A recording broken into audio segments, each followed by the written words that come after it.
Hey, it's Jeff Breedlove with the American Addiction Recovery Association in conversation with Candace Whitaker of the Georgia Association of Recovery Residencies, or GARR. Candace, welcome to the podcast. Thank you so much for having me. Thank you. And thank you for your leadership and the leadership of what we call GARR for our national audience. Again, that's the Georgia Association of Recovery Residencies. And we'll get into some policy stuff in a minute. But right now, Candace, in your own right, you're a leader in the broader addiction recovery movement. Tell us a little bit about Candace, the person, and what drew you to this field professionally and then as an advocate leader. Absolutely. So I'm originally from South Africa, and moved to the States and kind of jumped around with what I wanted to do in life and ended up getting a degree in health and human services management, which was this really broad kind of technical term. And then I really fell into working in this field. So I was originally personal trainer and contractor working with soldiers in the military. And so I started there and then kind of figure out what I wanted to do next after I received my degree. And this kind of was a higher power opportunity for me. It fell into my lap. And I heard about Hope Homes and decided, okay, let me go ahead and see what Hope Homes is all about. And that is a recovery residence in Georgia run by Beth Fisher Sanders. And I loved the job. I learned how to work with women in early recovery and going through life skills and working on their recovery journey and what that looked like. And so that's kind of where everything started for me and was a major part of why I stepped into this role. And then I was introduced to GARR, and that was another amazing opportunity for me. And now I'm here as executive director, which I never thought was ever a possibility. But thanks to all the leadership of the ones before me, I've just loved the role and just loved what GAR does and stands for. Well, excellent. And when did you come to? You said you were from South Africa. When did you come to the States? I came to the States in 99. When you were like 8 years old, I'm I sure. was 10. I was 10 years Wow, old. so it's close. Yeah. So came to the States, and then I went back in 2007 for a little bit after I graduated. So, we adopted our son Jack, and he was from China, and he got here when he was 6. And I've always thought that one of the things that must have amazed Jack was when he was a little bit younger, we took him to his first Major League Baseball game. And whether he remembers this or not, he was just captivated by the lights and the sounds and the noise of this big stadium arena. And I'm pretty sure he had never seen anything like that. What was something that when you got to the States and got assimilated and kind of was figuring, what was something very different from where you came from? I will say the first time that I went to a buffet, I went to Ryan's Buffet in Virginia, and it was the first time. And just to walk into this room and just see rows of food, and you could get whatever you wanted, was huge. I mean, we never really had anything like that back in South Africa, so I was just astounded at all of these. Just being able to walk in and eat whatever you wanted was fantastic. So, Well, that is cool. That's cool. Yes. I like a good buffet too. So still, I was born here. So listen, let's talk about GAR. And it's part of a national association. So recovery residencies have a national association, and I guess most states, or a lot of states, some states have an association. yeah. Tell folks that may be listening and watching uh, the. Well, I mean, just let's start at the most elementary level. What is the main mission of the association to represent recovery residences? And maybe even more basic than that, what is a recovery residence? Yeah, absolutely. So GAR was actually started 37 years ago. Beth was one of those founding people. And what happened was recovery residents were starting to pop up all over the country. And so to kind of explain, at that time, the broader term that everybody used was halfway house. That was kind of the big thing that was popping up. And so what was happening is that all of these halfway houses were just opening up, and there was no structure, there was no accountability, there was nothing there that was helping support these people that were trying to be in a strong supportive recovery environment. So what GARR wanted to do was create that structure and help guide people with what that was going to look like. So, a recovery residence, also known a lot of the times as sober living, that's a safe, supportive environment for people who are really working on rebuilding their lives in recovery. So it's not a treatment center, but it definitely bridges the gap between a treatment and independent living. So it supports that continuum of care. And so what happened was Georgia and California got together to start the National Association of Recovery Residences. And now there is an affiliate in 33 states. And I am part of the network of that to help open up more in additional states, because we see that there's such a need for that transparency. So what GARR is designed to do is we help provide the framework for what that supportive home environment should look like and how things should be run and what the accountability piece comes in. So we also provide all the education on that throughout the entire year. And then on top of that, we provide a certification process where we go in and take a look at all the documentation, we audit it, and we also help support any owner or operator with what the documentation, policies, and procedures should look like. It's one of my favorite parts because I really think it is important. That's the heartbeat of your organization, is a policies and procedure, and making sure that everything is laid out and you have a guide for how to deal with different situations that come up in this field. And so we support with that. And then we also do an on-site review. So we're going in and actually laying eyes on the location, and we're making sure that things are safe and that, everything that we're seeing is what is being told on the paperwork. And supporting what that looks like and helping make suggestions of where things should be better. But also, it's for families that don't know where to turn when they're looking for this next step after treatment center. After going to a treatment center, they may not be able to come home. That may not be the best environment for them. And so that's one of the big pieces that we do, is to make sure that families know that the places that they see on our GARR list are places that have been inspected. No, that's so important that you said that. And that kind of was going to be my next question is, I mean, I guess there's multiple scenarios where a recovery residence would be medically and just humanly appropriate for somebody. Mhm. Obviously, somebody may literally have nowhere to go. Some people may have somewhere to go, but it's not time for them to go back there. Mhm. And it's not just maybe for them, like I'm a person in recovery, but maybe it's maybe their family's not ready for them. They may be ready for their family, but their family may not be ready because it's a family disease, we believe. And so these facilities do play an important role in the continuum of care, I believe. Now, families and peers, somebody maybe in active addiction today, or somebody in treatment today that gets to see this, that may be like, well, what's it really like when you go to one of these places, and how do I pay for it? Two common questions. So, what's generically kind of what it's like, and what would a person kind of broadly expect, and then how do they pay for these places? Yeah, that's a great question. So, the great thing about what we do with GAR is that we don't want someone to try to fit into a place that isn't going to work for them. We want to make sure that they can continue to stand on whatever their beliefs are and find a place that works with that, but continues to support that strong piece in recovery. So, even if you're looking for a faith based location, if you're looking for a location in a specific county because maybe you're on probation or anything like that, we go in and we actually go through a list of different requirements and that type of thing, so that people have this opportunity to see it laid out on our website, so they can really get a few different options.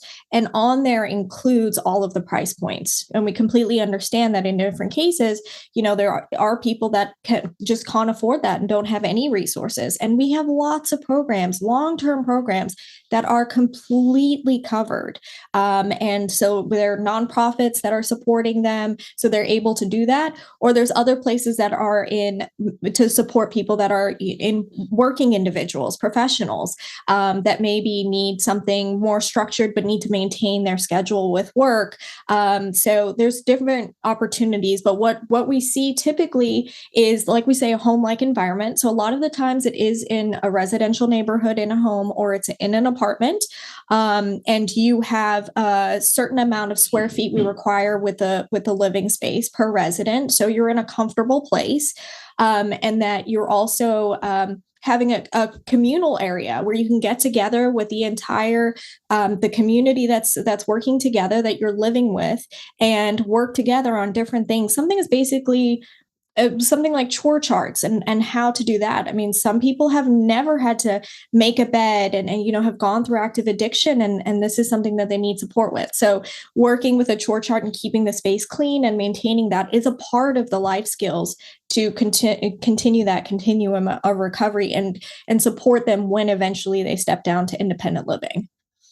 No, that's amazing. And it sounds like to me there's a diversity of options. Yes. It's like Baskin Robbins. There's 31 flavors. You don't have to just pick one type with one program with one set of values.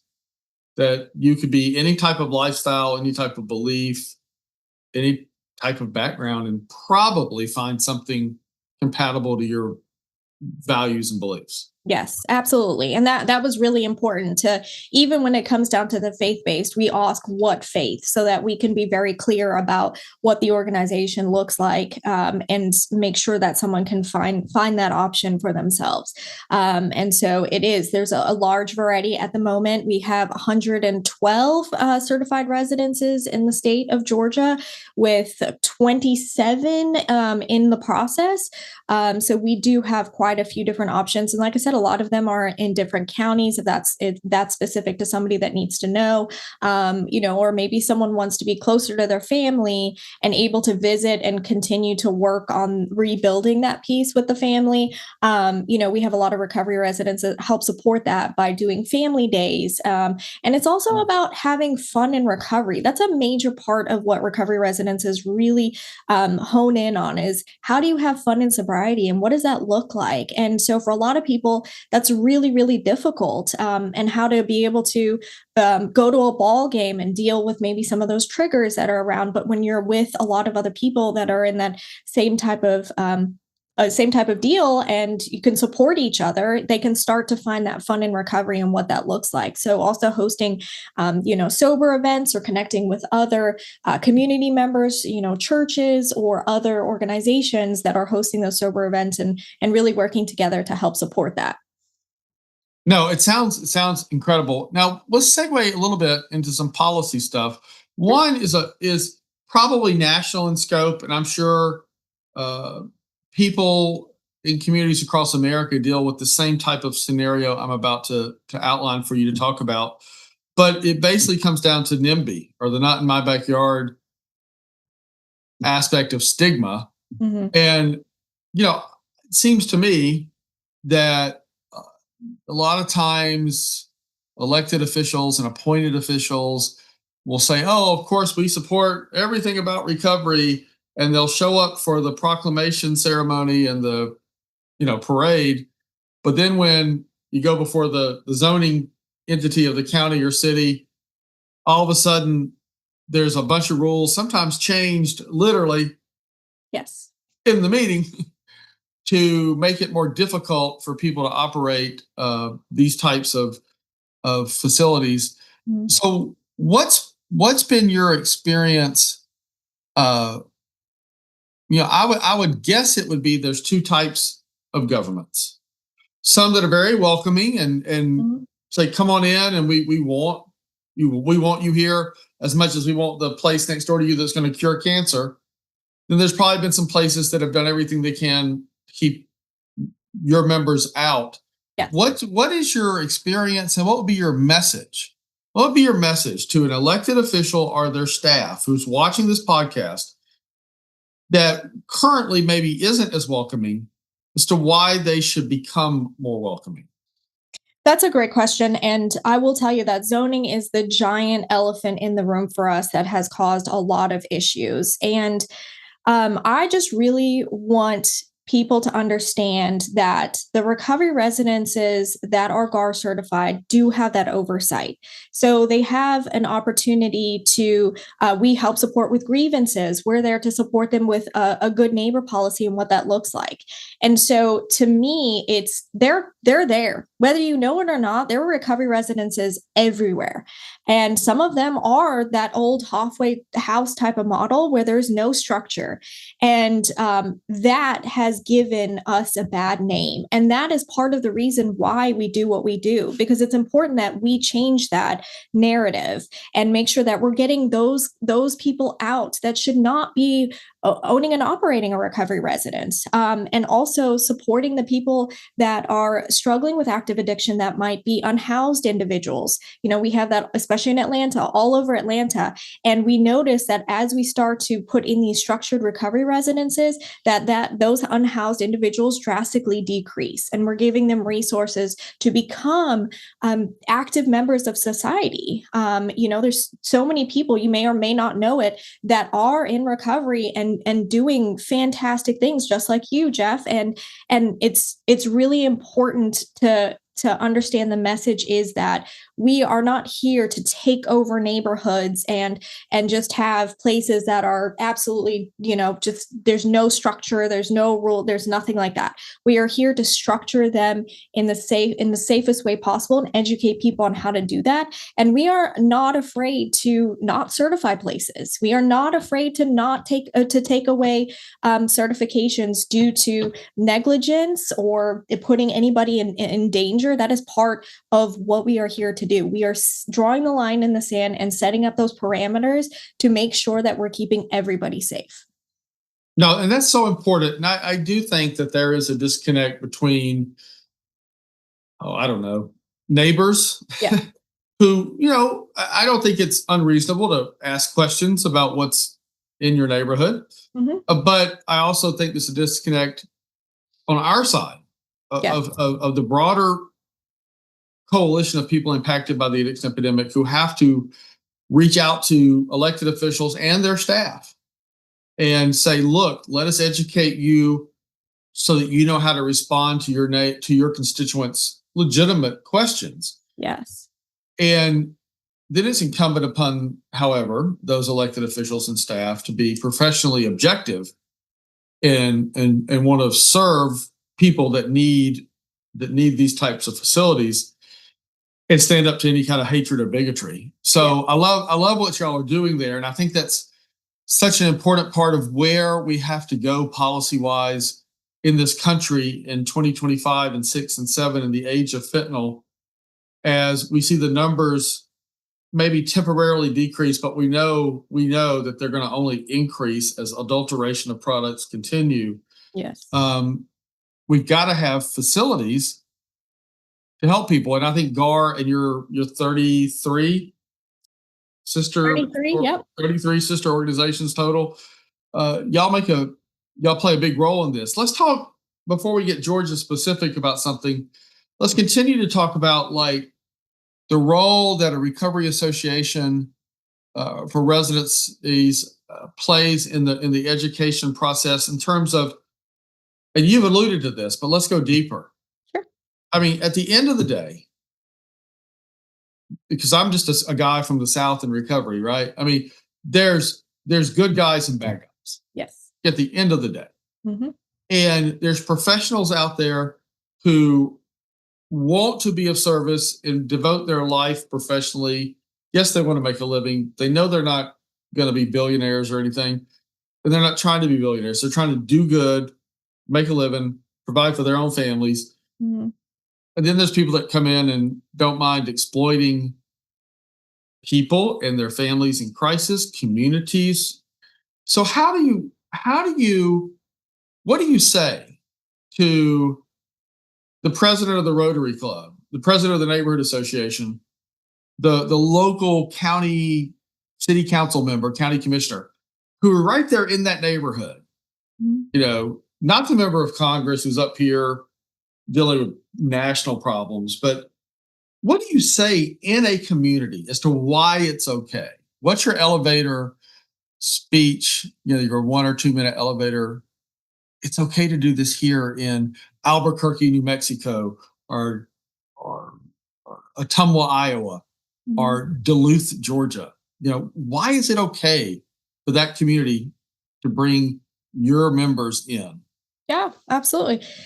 So we are bringing in people that want recovery, and there is a line of wanting to do this and not wanting to do it. And the recovery residence owner operators are educated that if somebody is not in the space, that this is not the right level of care for them, then there are other options, a higher level of care, treatment options. There are places for that to happen. And because GAR is a part of this and NAR, you have a phone number you can always call and let us know if there is anything. And this is different from a quote unquote flop house. This is not people using in these houses. They are being drug tested and held accountable. And if there is a failed drug screen or if there's a violation of rules or anything like that, there are resources where those people can go and get more additional support. And so, what this. Well, let me interrupt. That's a good Sure. point. Yeah. Oh, and I don't want to break your, but that's so good because on the one hand, my peers, my brothers and sisters, and me, I want to say me too. We feel very strongly that if a person validates their Mhm. diagnosis, they shouldn't be penalized. So on the one hand, there's people that are like, well, we don't want people doing. On the other hand, we don't want people doing drugs in our neighborhood. But there's a protocol. You don't just kick people out Yes. onto the street. They may have to leave that place, Yes. but professionals find a way to get them maybe a different level of care that they need. So you're not telling peers, if you validate your diagnosis, we're going to penalize you. You're also not telling the community, if they use drugs, we're going to put them right out in front of your front door. Yes. Yeah. No, exactly. We promote a warm handoff that is, we are taking them from door to door to a higher level of care. And so that is extremely important. And a lot of the times, those return to uses may occur, kind of outside of business hours. And so that is what we teach and educate all of the owner operators is how to very de-escalate any situation and be able to get someone to a more appropriate level of care. And so that's extremely important. We do not condone just throwing somebody outside the door and just locking the door and saying good luck. But It's that's just the good important. guys. Yes, yes, And absolutely. that's why communities need to embrace GAR and NAR members in their state.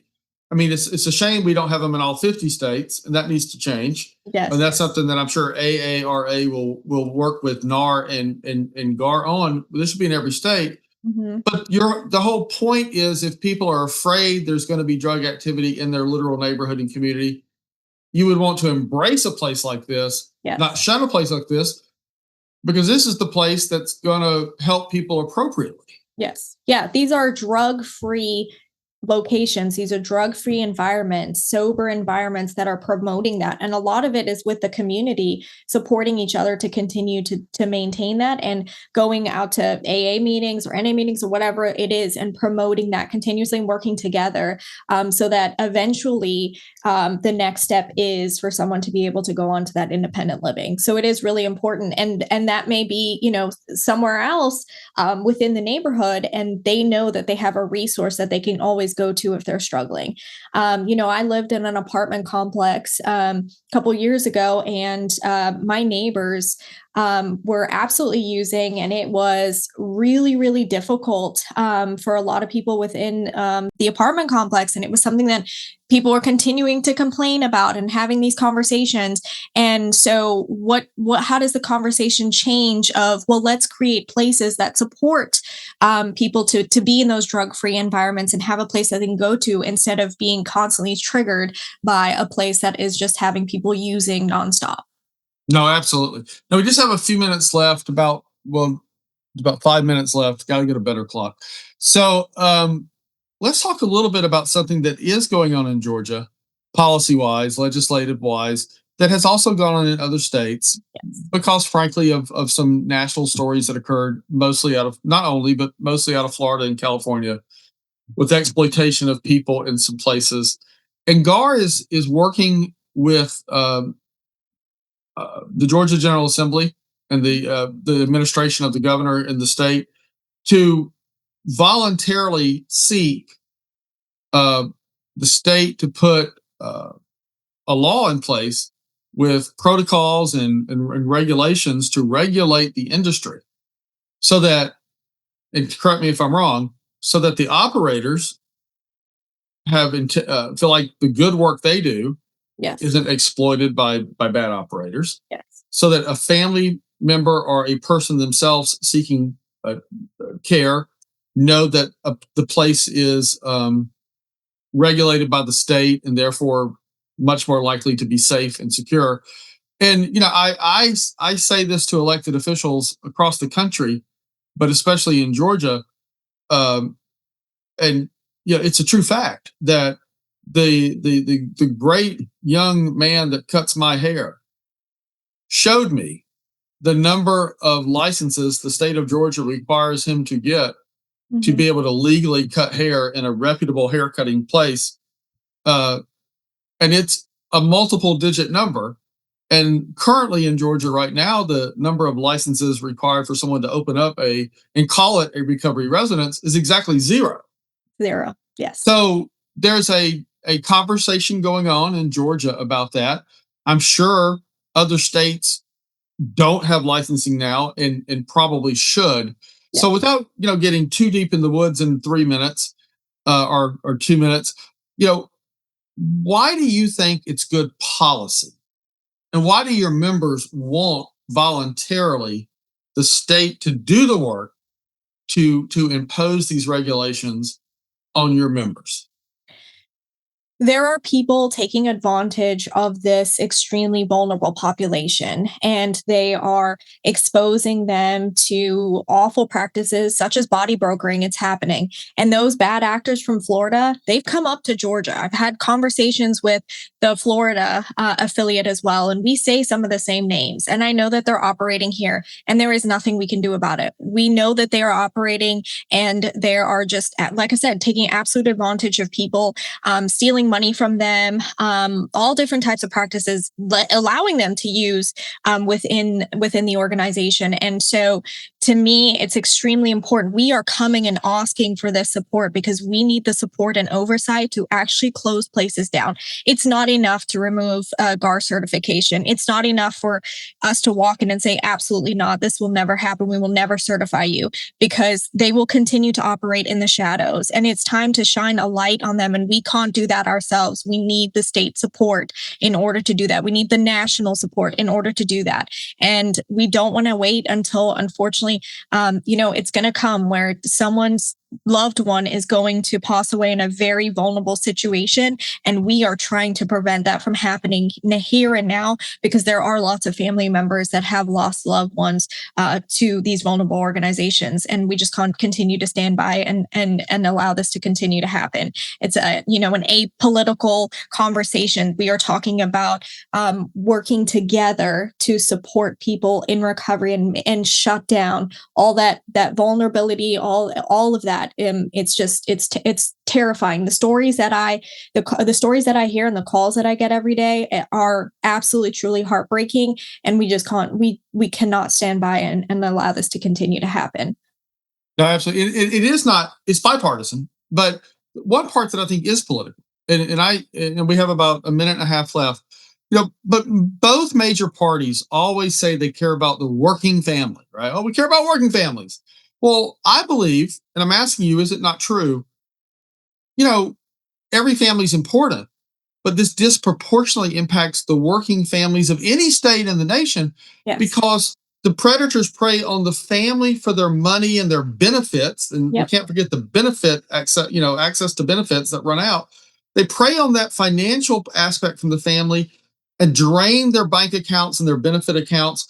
But then, of course, the physical and mental and emotional stuff that they do to the person in the facility. It's a dual set of evil, right? Yeah. Yes, 100%. You're taking advantage of the families that have worked so hard and give everything away, all their life savings just to support their loved one. And then you're also on the other end taking advantage of somebody who just wants to find recovery and they get disheartened after they've been through it so many times and can't get it because they are not being supported. It is absolutely it's heartbreaking to see the both sides of it. And it's happening every day. Well, both NAR, the National Association of Recovery Residencies in 33 states, we got to change that to 50. And Yes. GARR, the Georgia Association of Recovery Residencies, doing great work on the front lines of the addiction epidemic. Candace Whitaker, how do people find, for sure, GARR on social media? Yeah, How do absolutely. people collect? So our website is the GARR, GARR network.org.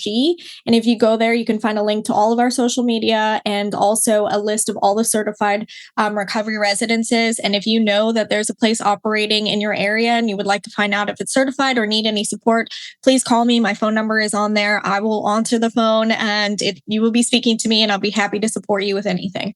And I'm sure your friends at NAR also have a presence on social media as Yes. well.